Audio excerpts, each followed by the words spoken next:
یا ایھا الناس قد جاءتکم موعظۃ من ربکم وشفاء لما فی الصدور، وہ ہدن اور وہ ہدایت ہے، انفرادی زندگی کے لیے بھی ہدایت ہے، اجتماعی زندگی کے لیے بھی ہدایت ہے۔ کبھی اگر سورہ فاتحہ پر آپ غور کریں جو ہماری نماز کا جزو لازم ہے، تو ہم پہلے کہتے ہیں الحمدللہ رب العالمین الرحمن الرحیم مالک یوم الدین ایاک نعبد و ایاک نستعین۔ یہ ہدایت تو ہمیں پہلے ہی ملی ہوئی ہے۔ پھر جو ہم کہتے ہیں اہدنا الصراط المستقیم، اللہ کو ہم نے پہچان لیا، اسے رب العالمین مان لیا، اسے رحمان مان لیا، اسے رحیم مان لیا، اسے روز جزا کا حاکم مطلق مان لیا، تو اب کون سی ہدایت رہ گئی؟ ہدایت تو آ گئی۔ اب اصل ہدایت جو درکار ہے وہ ہے جو ریلیونٹ ہے آج کے دور میں، جو اجتماعی نظام ہے انسانوں کا، اس کے لیے انسان بالکل بے بس ہے۔ اس کی عقل جو ہے اجتماعی نظام عدل قائم نہیں کر سکتی۔ انفرادی طور پر نیکی اور بدی کا علم میرے اور آپ کے نفس کے اندر ودیعت شدہ ہے۔ وَنَفْسٍ وَمَا سَوَّاهَا فَأَلْهَمَهَا فُجُورَهَا وَتَقْوَاهَا، یہ موجود ہے، لیکن یہ کہ معاشرتی نظام میں عورت اور مرد کے درمیان کیا توازن ہو، ان کے حقوق و فرائض کا توازن۔ دنیا میں کیا ہوتا رہا ہے اور ہو رہا ہے آج بھی، یا عورت جوتی کی نوک کے برابر ہے، کوئی اس کی حیثیت نہیں، بھیڑ بکری کی طرح ملکیت ہے، اس کے کوئی حقوق نہیں، اور یا عورت کلوپیٹرا بن کر پورے ملک کی قسمت کا بیڑا غرق کرتی ہے، انسانوں کے شانہ بشانہ ہو کر وہ در حقیقت خاندانی نظام کو برباد کرتی ہے۔ ان دونوں کے درمیان توازن کیسے قائم کیا جائے؟ اب آپ سوچئے، تجزیہ کیجئے۔ اگر مرد سوچے گا، نظام بنائے گا، تو وہ اپنے احساسات سے تو واقف ہے، عورت کے احساسات و جذبات سے تو واقف نہیں ہے۔ عورت نظام بنائے گی تو وہ اپنے احساس و جذبات سے واقف ہے، وہ مرد کے احساسات و جذبات سے واقف نہیں۔ یہ عادلانہ نظام وہی ہستی دے سکتی ہے جس نے مرد کو بھی پیدا کیا، عورت کو بھی پیدا کیا۔ ایک ایمپلائر ایمپلائی ریلیشن شپ ہے، کارخانے دار ہے، وہ لوگوں کو رکھتا ہے مزدور۔ اب جو بھی پروڈکشن ہو رہی ہے، جو نفع ہو رہا ہے، اس میں کتنا حصہ مزدور کا ہونا چاہیے، کتنا سرمایہ دار کا ہونا چاہیے، کون طے کرے گا؟ یا سرمایہ دارانہ نظام بن جائے گا اور مزدور کمر توڑنے والی محنت کرنے کے باوجود زندگی کے بنیادی جو تقاضے ہیں ان کو بھی حاصل نہیں کر سکے گا۔ میں نے آپ کے ممبئی شہر میں جو اس وقت دیکھا ہے، یہ جو چھوٹے چھوٹے خانے بنے ہوئے کبوتروں کے سے جن میں انسان رہ رہے ہیں اور پوری زندگی ان میں گزارتے ہیں، یہ انسان، جبکہ اونچے اونچے محل موجود ہیں، بڑی بڑی عمارتیں موجود ہیں، ایکڑوں پر پھیلی ہوئی کوٹھیاں موجود ہیں، یہ ہے ننگا کیپٹلسٹک نظام، ننگا عریاں۔ اسی کا رد عمل تھا جو کمیونزم کی شکل میں ظاہر ہوا، ایکویلٹی ہونی چاہیے، لیکن اس کمیونزم نے شکل اختیار کر لی ون پارٹی ڈکٹیٹرشپ۔ تمہیں کوئی حق حاصل نہیں ہے، نہ کچھ کہہ سکتے ہو، نہ تنقید کر سکتے ہو، نہ رائٹ آف ایسوسیشن ہے، نہ right of expression of opinion ہے، بس کام کرو، تنخواہ لو، روٹی کھاؤ، اللہ اللہ خیر سلام۔ یہی وجہ ہے کہ وہ نظام بھی مر گیا۔ اسی طریقے سے کسی بھی نظام میں اگرچہ حاکم مطلق تو اللہ ہے، پھر بھی کوئی نظام آپ بنائیں گے تو کچھ حکام ہوں گے، اولو الامر ہوں گے۔ خلافت راشدہ میں بھی تھے نا، امیر المومنین تھے، اولو الامر تھے۔ عوام میں اور ان کے درمیان حقوق و اختیار کا توازن کیا ہو، کون طے کرے گا؟ اولو الامر تو چاہیں گے سارے اختیارات ہمارے پاس ہوں، ٹوٹلیٹیرین سٹیٹ قائم ہو جائے گی۔ عوام چاہیں گے ہمارے پاس ہو اور ہمیں اتنی آزادی ہو کہ مادر پدر آزاد ہو جائیں، جو چاہے کریں۔ ہومو سیکسول ہو جائیں، ہومو سیکسول میرجز کریں، ہمیں کوئی روکنے والا نہ ہو۔ تو میں نے آپ کو بتایا اجتماعی نظام کے یہ 3 گوشے ہیں: معاشرتی نظام، معاشی نظام، سیاسی نظام۔ آج کے انسان کی اصل ضرورت یہ ہے، اس لیے کہ اس طرح کا ہمہ گیر نظام اس سے پہلے تھا ہی نہیں، لوگوں کو آزادیاں تھیں۔ آج آپ کا پورا تعلیمی نظام بھی اسی نظام کے تحت ہے۔ آپ کہاں لے جائیں گے اپنے بچوں کو؟ آپ ان کے حوالے کر کے اپنے ہاتھ دھو لیتے ہیں۔ You wash your hands of your children. وہ نظام جو چاہے گا بنا دے گا ان کو۔ گلا تو گھونٹ دیا اہل مدرسہ نے تیرا، کہاں سے آئے صدا لا الہ الا اللہ؟ کیا کریں گے؟ انہیں کہیں کسی تہخانے میں تو بند نہیں کر سکتے۔ آپ اپنے گھر میں ٹیلی ویژن نہیں لائیں گے، وہ جا کر دکان پہ دیکھیں گے۔ جب تک نظام درست نہ ہو،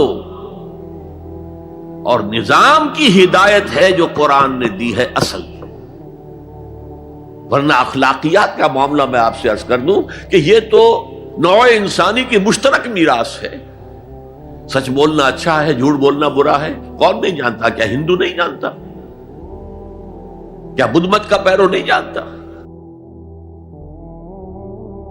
وعدہ کرنا اچھا ہے، وعدہ خلافی بری ہے، کون نہیں جانتا؟ عیسائی نہیں جانتا، یہودی نہیں جانتا، سب جانتے۔ بیسک ہیومن مورالٹی تو ہمارے اندر ہے، جیسا کہ میں نے آیت آپ کو سنائی، وَنَفْسٍ وَمَا سَوَّاهَا فَأَلْهَمَهَا فُجُورَهَا وَتَقْوَاهَا۔ انسان کا نفس جو اللہ نے پوری طرح تیار کر دیا، نوک پلک سنوار دی، اور اس میں نیکی اور بدی کی تمیز ودیت کر دی۔ لہذا اصل ہدایت ہے آج جس کی ضرورت ہے وہ اجتماعی نظام۔ 2 منٹ اور لے لوں آپ کے۔ 300 سال سے انسان اسی اجتماعی عدل کی تلاش میں ادھر سے ادھر ٹھوکریں کھا رہا ہے۔ کوئی 250 برس سے زیادہ ہو گئے ہیں۔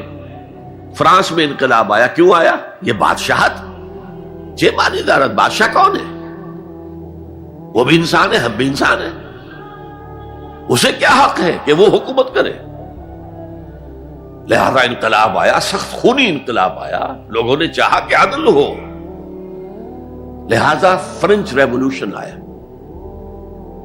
لیکن چونکہ وہ ریولوشن یک طرفہ تھا، صرف سیاسی نظام بدلا، معاشی نظام نہیں بدلا، سود موجود رہا، لہذا اس کے بعد کیپٹلزم کی لعنت مسلط ہو گئی۔ پہلے لارڈز اینڈ بیرنز اور بڑے بڑے زمیندار اور جاگیردار سروں پر مسلط تھے، اور اب کارخانے دار اور کیپٹلسٹ مسلط ہو گئے۔ آج کی جمہوریت کیا ہے؟ دس از دی ڈکٹیٹرشپ آف دی کیپٹلسٹ۔ یہ تو اصل میں کیپٹلزم ہے، کیپٹلسٹ کی ڈکٹیٹرشپ ہے جو اس وقت ہو رہی ہے۔ اچھا، اس سے نجات پانے کے لیے چھلانگ لگائی دوسری طرف کمیونزم، تو وہ میں آپ کو بتا چکا ہوں، وہاں انفرادی آزادی ختم ہو گئی، اب وہ بھی مر گیا۔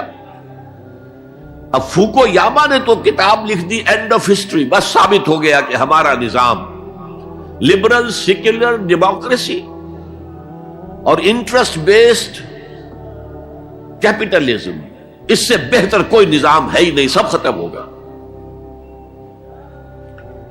لیکن ایک نظام ہے جس کا انہیں اندیشہ ہے، جو ابلیس کی زبان سے اقبال نے کہلوایا تھا، ہے اگر کوئی خطر مجھ کو تو اس امت سے ہے جس کی خاکستر میں ہے اب تک شرار آرزو۔ خال خال اس قوم میں اب تک نظر آتے ہیں وہ، کرتے ہیں اشک سحر گاہی سے جو ظالم وضو۔ بڑے نیک لوگ بھی موجود ہیں، لیکن بحیثیت مجموعی امت کا حال کیا ہے؟ جانتا ہوں میں یہ امت حامل قرآن نہیں،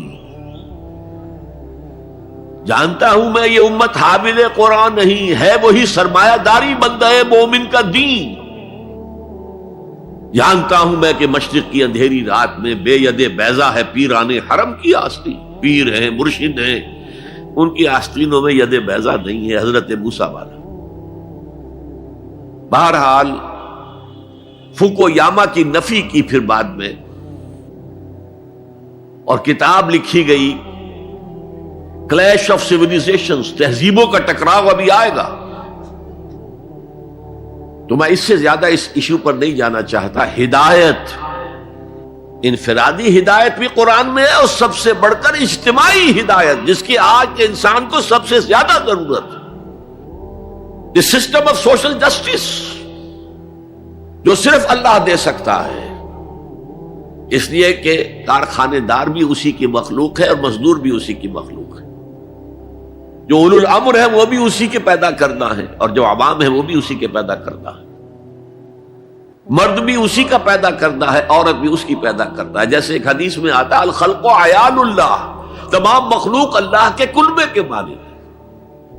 وہ عدل دے گا، وہ سوشل جسٹس دے گا، وہ توازن دے گا آپ کو معاشرتی نظام میں، معاشی نظام میں، سیاسی نظام میں.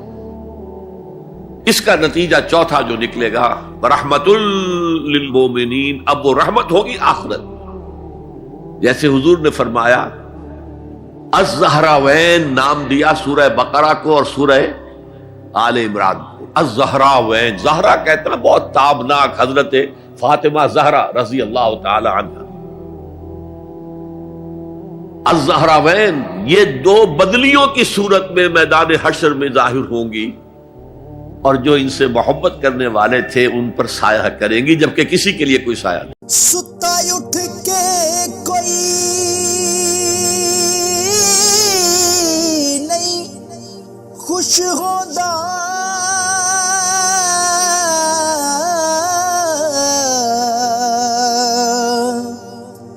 بڑے ستے جگا کے میں ویکھیا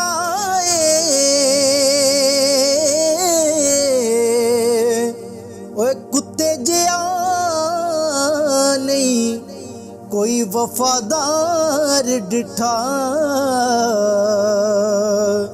تے ٹکر سکا بھی پا کے ویکھ آئے.